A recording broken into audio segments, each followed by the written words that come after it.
بصوا يا بنات، دي اليودلز اللي هي دي.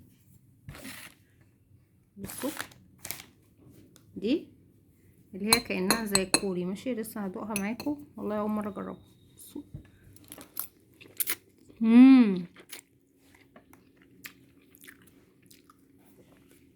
انتوا عارفين طعمها عامل زي ايه؟ زي الكربونارا اللي هي البامبا المشطه الكوري، مصحف جامده. نجرب بقى منها اللي بالفراخ دي.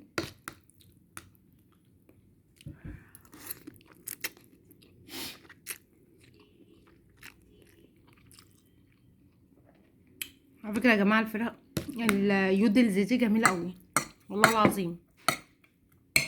اللي هي دي بالفراخ اهي، نجربها برضو.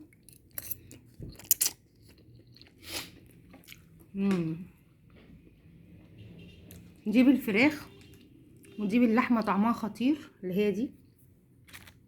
ودي طعمها عامل زي الكربونارا، طعمها فاجر. جربوا بقى الثلاث انواع دول. تعرفوا بقى بكام الكيس ده؟ ب5 جنيه. وشوفوا جابوا الاندومي الكوري لحد عندكم، تحفه. لو عجبكم بقى الفيديو متنسوش تعملوا لنا لايك. باي باي.